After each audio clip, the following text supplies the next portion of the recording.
Hey, what is up guys? So Blackberry doesn't make that many phones anymore, but this is their newest one. It's called the Blackberry Priv. This is a smartphone made by Blackberry, right? But it runs Android. I said before, it would take a lot for me to actually review a Blackberry, but this one's actually not bad. No, seriously, it's not bad at all. So right off the top, for a Blackberry, this phone is quite nice. It's my favorite Blackberry ever. But in the vast array of smartphones out now, I'd say it's pretty middle of the road average. First of all, with the build, it's got quite a few things going for it. Obviously, it's a vertical slider, so that's pretty unique as far as smartphones go. But when the keyboard is closed, it's actually pretty clean. The carbon fiber look all the way around the body, the squared off top and bottom, and the texture, the material itself, is actually really grippy, both on the back and on the rails on the sides too. So this is a phone that does not need a skin or a case. It's never slid out of my pocket once, never slid off a desk. It's probably the most secure feeling phone I've ever held.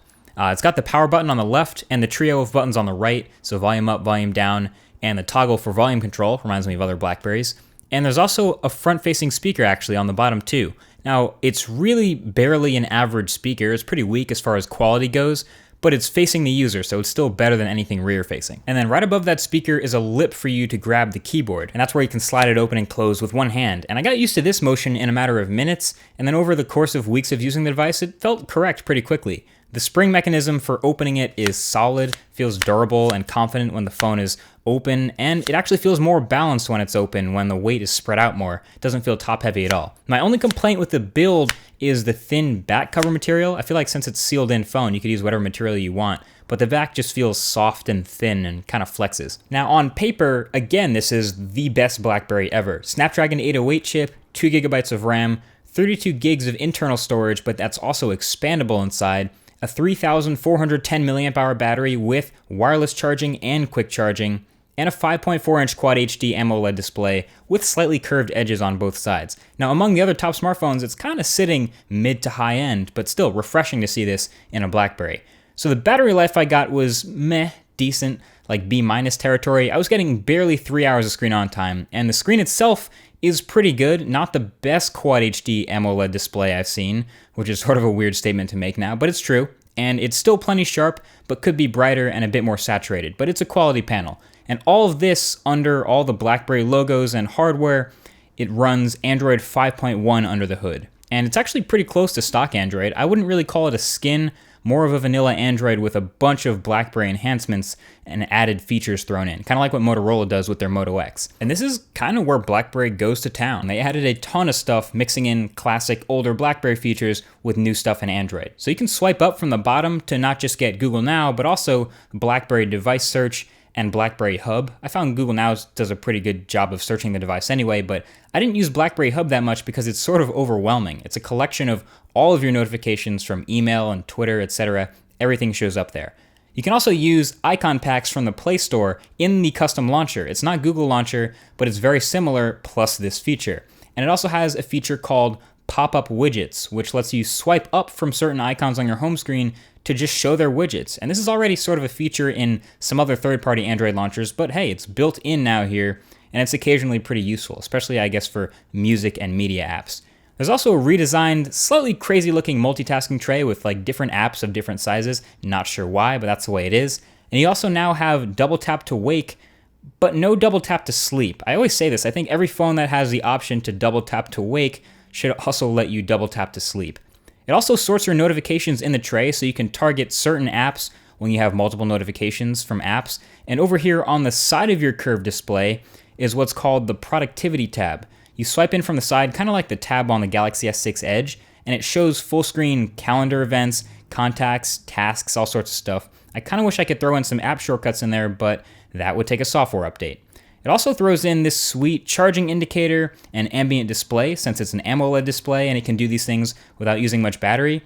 And pretty much all these new additions are pretty intuitive and clean and easy to figure out. What's weird though is that despite that pretty solid set of specs we talked about, this guy has more hitches than a normal Android phone. I found animations slowing down a bit and dropping a little frames more than I'd want to see out of a Snapdragon 808 device, especially when multitasking and web browsing and switching between a bunch of stuff.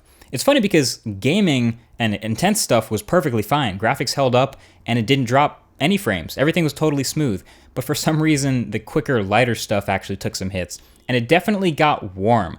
It never overheated or anything, but I could definitely feel it in that thin back after extended use. Now, I'm sure software updates, including an update to Marshmallow hopefully, will fix a lot of these issues and even extend battery life a bit with those, but for now, that's my experience. And then, since it is a BlackBerry after all, there's a little focus on the keyboard and the typing experience. So the software keyboard is pretty good, but if you don't like it, like I didn't, you can replace it with the Google keyboard or anything else if you want. It's Android. And the hardware keyboard is all right.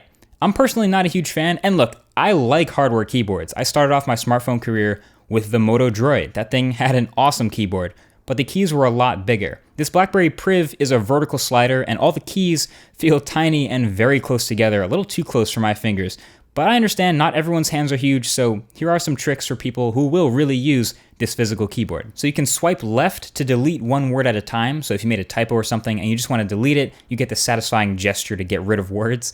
And then if you want to be a little more precise, you can double tap to enter cursor mode, and that's just a little touch on the keyboard. It's not actually pressing keys. Then it acts like a touchpad, and you can actually move around to choose where you want to type. And this touchpad behavior can work in other apps too, so you can scroll through Twitter or Phoenix or Instagram or Chrome or whatever just by swiping along the top of the keyboard, which is pretty cool. Might seem like a gimmick at first, but all this stuff works really well to keep your fingers off the display so you can see the whole display while you're using it. All right, last thing to touch on with this Priv is the camera on the back. Probably less important on a BlackBerry, but continuing on the theme, it's better than any other BlackBerry camera, but it's really nothing special. It's an 18 megapixel shooter with OIS and the dual LED flash on the back, and it's capable of some pretty mediocre looking 4K video. And the photos it takes, it has this really steep quality curve from highlight to low light. In highlight, the photos look fine, nice and sharp and detailed and have accurate color. Not a whole lot of dynamic range, and highlights do blow out all the time, but it looks fine. But then very quickly, once you start to lose light, the photos get way worse. And every smartphone camera suffers in low light. But yeah, this one really takes a hit. You get plenty of noise and artifacts, and processing just looks a little out of whack here. The camera app itself is really clean. Nothing wrong with it, except that it's really slow to actually take a photo. Why is there that much shutter lag? I like that I have exposure control with the neat little slider down there at the bottom. But yeah, the camera app needs an update for a lot of these things to be fixed. Oh, and the front-facing 2 megapixel camera is a joke. So what did we learn with this phone? Well, BlackBerry has a whole bunch of good ideas, lots of productivity tricks and neat shortcuts and things like that, but not enough to win me over personally. I used it kind of like a normal Android phone, not a premium BlackBerry. And it was just all right. You might like it, but I think I'll wait for the Priv 2. Thanks for watching, and I'll talk to you guys in the next one. Peace.